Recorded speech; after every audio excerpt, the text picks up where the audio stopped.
বোলাররা batting পারেন, কিন্তু ব্যাটসম্যানরা batting পারেন না। বাংলাদেশ এবং ওয়েস্ট ইন্ডিজের মধ্যে প্রথম টি-20 খেলা দেখে তাই মনে হয়েছে। কারণ নাসুম আহমেদ, তানজিম হাসান সাকিব, তাসকিন আহমেদ, মুস্তাফিজুর রহমান তারা বোলার হয়েও যেভাবে ব্যাট করেছে সেটা ব্যাটসম্যানরা তেমন ব্যাটিং করতে পারেনি। ব্যাটসম্যানরা যদি আরেকটু ভালো খেলতে পারতো, আরেকটু যদি তারা উইকেট ধরে খেলতে পারতো, দেখে শুনে বুদ্ধি খাটিয়ে খেলতে পারতো, তাহলে বাংলাদেশ আজকে ওয়েস্ট ইন্ডিজের সাথে প্রথম টি-20 ম্যাচ জিতে যেত। কিন্তু ব্যাটসম্যানদের খামখেয়ালি ব্যাটিংয়ের কারণে বাংলাদেশ আজকে প্রথম টি-20তে ওয়েস্ট ইন্ডিজের কাছে হেরে গেল। যদিও অনেকে বলতেছে যে তানজিম হাসান সাকিব যদি লাস্ট ওভারে 22 রান না দিত এবং তিনি যদি ফিল্ডিংয়ের সময় রবম্যান পাওয়েলের ওই ক্যাচটা মিস না করতো, তাহলে তো ওয়েস্ট ইন্ডিজ এত রান করতে পারতো না। আসলে ক্যাচ মিস সেটা বলা যাবে না। ক্যাচ মিস তাকে দোষ দেওয়া আমার মনে হয় ঠিক হবে না। কারণ ক্যাচ মিস একটা খেলারই অংশ।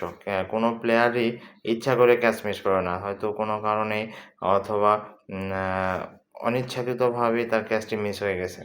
এক্ষেত্রে তানজিম হাসান সাকিবকে দোষ না দেওয়াই ভালো। কারণ ক্যাচ মিস অহরহ অনেক বড়, বড় প্লেয়াররাও করে থাকে, অনেকেই করে থাকে। কিন্তু তানজিম হাসান সাকিব চেষ্টা করেছে ব্যাটিং দিয়ে তার আ রানটা পুষিয়ে দিতে। আপনি দেখেন তিনি একজন টেল এন্ডার ব্যাটসম্যান হয়েও তিনি ২৭ বলে ৩৩ রান করেছে এবং তিনি যেভাবে ৬-৪ মেরেছে সেটা আসলে অনন্য। অনন্য দৃষ্টান্ত হয়ে থাকবে। তার কাছ থেকে তারপরে নাসুম আহমেদ ১৩ বলে ২০ করেছে, তানজিম হাসান সাকিব ২৭ বলে ৩৩ করেছে, মুস্তাফিজুর রহমান ১০ বলে ১১ রান করেছে, আবার তাসকিন আহমেদ ৮ বলে ১০ রান করেছে। এই ৫ জন বোলারের মধ্যে ৪ জন বোলারই আজকে ভালো বোলিংও করেছে, ব্যাটিংও করেছে।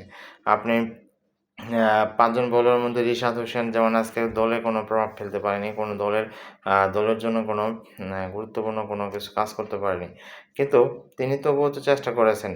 তিনি যে বলটি ৬ মারতে যেয়ে আউট হলেন, সেটা যদি ৬ হয়ে যেত তাহলে তো বাংলাদেশ জেতার সম্ভাবনা থাকতো। কারণ লাস্টের ২ ওভারে বাংলাদেশের দরকার ছিল ৩০ রানের মতো। আর এই বর্তমান যুগে ২ ওভারে ৩০ রান নেওয়া টি-20তে কোনো ব্যাপারই না। হয়তো আর ১টা-২টো যদি উইকেট থাকতো, তাহলে হয়তো বাংলাদেশ এই ম্যাচটি চেজ করে ফেলতো। ইভেন লিটন কুমার দাস আজকে খেলার পরে সংবাদ সম্মেলনে বলেছে যে তিনি শামীম হোসেন পাটোয়ারি ব্যাটিং নিয়ে খুবই আপসেট। তিনি শামীম হোসেন পাটোয়ারি ব্যাটিং নিয়ে সন্তুষ্ট না। তিনি কি শুধু শামীম হোসেন পাটোয়ারির ব্যাপারে আলাদা করে বললেন? নাকি দলের সব ব্যাটসম্যানরাই তো তেমন ভালো ব্যাট করতে পারেনি? তাহলে শুধু শামীম হোসেন পাটোয়ারির ব্যাপারে কথা বলার দরকার কী ছিল?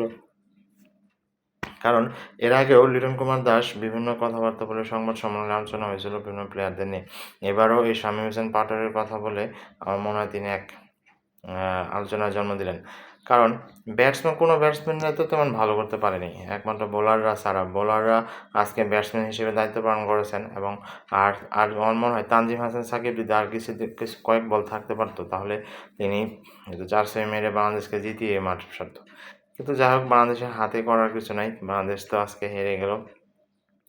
বাংলাদেশের দ্বিতীয় খেলার জন্য শুভকামনা রইল। আশা করি বাংলাদেশ দ্বিতীয় টি-20তে ঘুরে দাঁড়াবে এবং ওয়েস্ট ইন্ডিজকে হারিয়ে ১-১ ব্যবধানে সমতা নিয়ে আসবে। ধন্যবাদ সবাইকে।